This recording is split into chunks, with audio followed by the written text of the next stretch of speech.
खबरों से आगे में आज शाम अज्जा या तैयारी, क्या चीज है मुख्तलिफ मगरबी और पाकिस्तानी खानों में। ग्वांटानामो के 10 साल और वाशिंगटन में तशद्दुद के खात्मे के लिए मुहिम और अमरीकी सदारत के लिए रिपब्लिकन उम्मीदवार की नामजदगी की दौड़। साउथ कैरोलिना में कांटेदार मुकाबले की तवक्को। ये है वॉइस ऑफ अमेरिका की पेशकश खबरों से आगे। अस्सलाम वालेकुम and a very warm welcome from Voice of America's Washington studios. Program खबरों से आगे के साथ मैं हूं आयशा खालिद।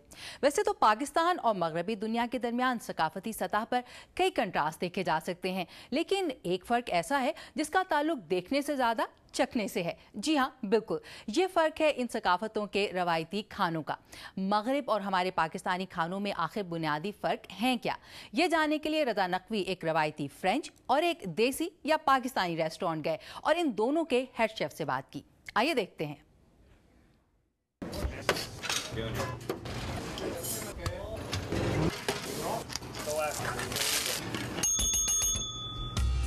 मुख्तलिफ खाने के शौकीन तो हम सभी हैं, लेकिन क्या आप बता सकते हैं कि पाकिस्तानी और मगरबी खाने में फ़र्क क्या है? ये हैं Shahid Javed but, Capitol Hill tandoor and grill के हेड शेफ, और ये हैं रॉबर्ट वीडरमायर, फ्रेंच रेस्टोरेंट मार्सेल्स के हेड शेफ। हालांकि दोनों के ओहदे एक ही हैं, इनका काम एक जैसा नहीं है। सबसे पहले बात तो ये है कि हमारा खाना जो है उनसे बहुत मुख्तलिफ है। वो लोग ज़्यादा बॉयल और लाइट खाना खाते हैं, यानी उनमें कोई स्पाइसेस नहीं होते।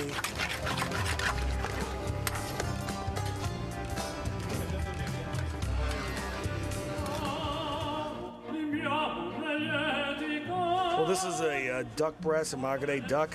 रॉबर्ट वीडरमायर का कहना है कि मगरबी खाने में स्पाइसेस के बजाय कुदरती जायकों पर जोर दिया जाता है।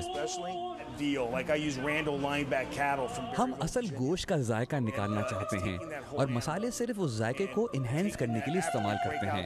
यही असल फ़र्क है कि पाकिस्तानी और इंडियन खानों में मसालों पर ज़्यादा जोर होता है और हमारे खानों में बुनियादी अज्जा पर ज़्यादा जोर है।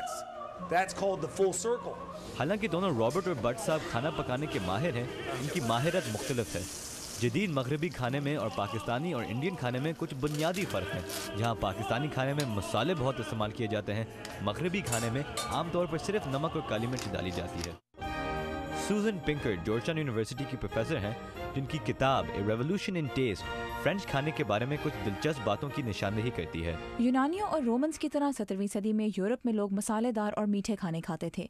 इन्होंने मुसलमानों के खाने से भी असरात कबूल किए, लेकिन जैसे ही मशरक से तिजारत बढ़ने लगी, इन मसालों की कीमत कम हो गई और यूरोप के अमीर तबके ने खाना पकाने के नए तरीके ढूंढने शुरू कर दिए। उन्हें ऐसे कुदरती अज्जा जैसे फल, सब्जी और नायाब जानवरों के गोश्त पसंद आने लगे और वो उनके असली जायके को उभारने लगे। सूजन पिंकर्ट का कहना है कि असल में यूरोपीय खाना कुछ अजीब है, क्योंकि दुनिया भर के खाने मसालों से ही पकाए जाते हैं। पाकिस्तानी खाने की तरह इन दूसरे खानों का मकसद ही फ़र्क होता है। जनूबी एशिया का खाना एक नवाले में एक ज़बरदस्त जायका पैदा करने की कोशिश करता है, जबकि मगरबी खाना मुख्तलिफ लम्हात में मुख्तलिफ जायके देता है। मिसाल के तौर पर पहले आपको चिकन का टेस्ट आएगा, फिर उन सब्जियों का जिनके साथ इस चिकन को पकाया गया है, और उसके बाद एक सॉस इन सारे जायकों को इकट्ठा कर देगी। तो इस तरह ये जायके का एक पूरा सिलसिला होगा, और जिस तरह मौसीकी के मुख्तलिफ सुर होते हैं, उसी तरह आप मुख्तलिफ जायके भी महसूस कर सकते हैं। पाकिस्तानी इंडियन खानों में गोश्त का अपना जायका ख़त्म हो जाता है। अगर आप चिकन खा रहे हो तो आप चिकन के टेस्ट के लिए नहीं खा रहे, बल्कि मसाले के टेस्ट के लिए खा रहे हैं। ये कोई बुरी बात तो नहीं है, मुझे इंडियन और पाकिस्तानी खाने बहुत अच्छे लगते हैं, लेकिन जब आप फ्रेंच क्यूजीन की बात करते हैं तो सिर्फ गोश्त के जायके को निकालने के लिए मसाले इस्तेमाल किए जाते हैं। लेकिन हमारे खाने में बहुत सारी ऐसी चीज़ें होती हैं, तकरीबन एक खाना तैयार करने में 10 आइटमों की ज़रूरत होती है। फ़र्क सिर्फ यही है कि वो सॉल्ट और ब्लैक पेपर से खाने को प्रिपेयर कर लेते हैं और हम लोगों ने मिनिमम 12 आइटमों से खाना तैयार करना है। जैसे ये प्लेट है, ये देखिए, ये प्लेट है, ये प्लेट में 1 2 3 4 5 6 7 8 9 10 प्लस 2 ये 12 आइटमें हैं। इनको हमने टुगेदर करके प्रिपेयर करके कुक करके तो आपको रेडी करके ये बिरयानी दी है। मसाला या गोश्त, मिर्ची या ना मिर्ची, म्यूज़िक का नोट या पूरा गाना, खाने की सबसे बड़ी खूबी है उसकी वैरायटी।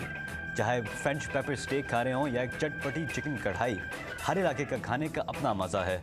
तो इसे फ्रेंच में कहा जाता है bon appetit. Raza Naqvi, Voice of America, Washington. Pakistan में हो रहा है इस वक्त डिनर का वक्त। हम आपको भी कहेंगे बिस्मिल्लाह और बोन एपेटिट, लेकिन जो भी खाइए एक तवाजुन के साथ, क्योंकि अमेरिकन कैंसर सोसाइटी की सालाना रिपोर्ट में इंकशाफ किया गया है कि लबलबे और गुर्दे के कैंसर समेत मोटापे से मुंसलिक सरतान के मरीजों में इजाफा हो रहा है। और जहां ब्रेस्ट कैंसर के मरीज अब पहले से तवील अरसे तक जी रहे हैं, मोटापे की शरह में इजाफे के साथ कैंसर के इस किस्म के मरीजों में भी इजाफा हो रहा है। ताहम रिपोर्ट में ये हौसला अफजा बात भी शामिल है कि अमरीकियों में कैंसर से होने वाली अमवात में कमी वाक़ हुई है। इस रिपोर्ट के बारे में देखिए हमारी ये रिपोर्ट। कई लोगों के लिए अब कैंसर की तशखीस मौत का परवाना नहीं बनती। Herman Cain, that number 9 plan. अमरीकी सदारत के साबिका उम्मीदवार हरमन केन में 6 साल कबल बड़ी आंत के कैंसर की तशखीस हुई। कैंसर पहले ही उनके जिगर तक फैल गया था। उनके बचने के इम्कानात सिर्फ 30% थे। ताहम हरमन के मुताबिक सर्जरी और कीमोथेरेपी के इलाज के बाद उनका कैंसर फैलना रुक गया। अमेरिकन कैंसर सोसाइटी की सालाना रिपोर्ट से जाहिर होता है कि अमेरिका में कैंसर से होने वाली अमवात में मुस्तकिल कमी हो रही है। सन 2004 से 2008 तक कैंसर से मर्दों में होने वाली शरह अमवात में तकरीबन 2%, जबकि खवातीन में तकरीबन 1.5% कमी वाक़ हुई। इससे ज़्यादा तवील दौरानिये जैसे 1990 से 2008 के दौरान मर्दों में कैंसर से मुतालिक शरह अमवात में तकरीबन 23%, जबकि खवातीन में 15% कमी वाक़ हुई। इसका मतलब है 10 लाख जिंदगियों का बचा लिया जाना। ताहम डॉक्टर्स खुराक की नाली, लबलबे, जिगर और गुर्दे के कैंसर के मरीजों में इजाफा देख रहे हैं। मोटापा इन अकसाम के साथ ब्रेस्ट कैंसर के इम्कान में इजाफे की भी एक वजह या रिस्क फैक्टर है। ये ज़ियाबुतस जैसे कई मुतअद्दी अमराज के लिए भी एक रिस्क फैक्टर है। Harvard school of public health से मुंसलिक डॉक्टर दारियुश मुजफ्फरियान हमारी ग़िज़ा और मुतअद्दी अमराज के दरमियान ताल्लुक पर रिसर्च कर रहे हैं। मेरा ज़्यादातर फोकस खुराक पर रहा है, क्योंकि इसमें तब्दीली लाकर बहुत ज़्यादा फ़र्क लाया जा सकता है। और डॉक्टर मुजफ्फरियान को यकीन है कि बिल्कुल वैसे ही जैसे अमरीकियों की एक बढ़ती हुई तादाद ने अपनी स्मोकिंग की आदत को छोड़ दिया है, वो मोटापे से भी छुटकारा पा सकते हैं और नतीजन इससे मुंसलिक कैंसर और दूसरे अमराज से भी।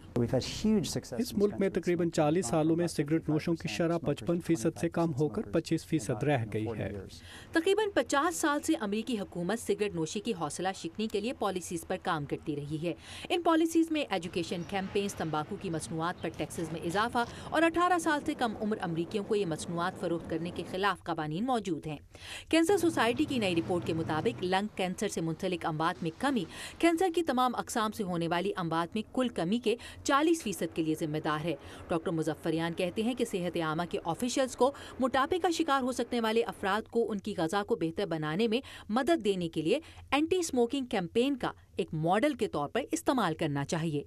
ये 1 साल में नहीं होगा, बल्कि इसमें 1 या 2 दहाइयों का अरसा लगेगा। वो भी उस सूरत में अगर इस मुल्क में हम ग़िज़ा के सेहत पर असर और इससे पैदा हो सकने वाले इक़्तिसादी बोझ के बारे में समझ पैदा कर सकें। इससे बहुत कम वक्त में तब्दीली लाई जा सकती है। और वो पेशीन गोई करते हैं कि इसका नतीजा मोटापे से मुंसलिक अमवात की तादाद में कमी की सूरत में निकलेगा। यहाँ पर एक ब्रेक। और क्यों करना पड़ रहा है अमेरिका को तनकीद का सामना खुद अमेरिकियों की ही जानिब से, जानिए इस ब्रेक के बाद। Stay with us.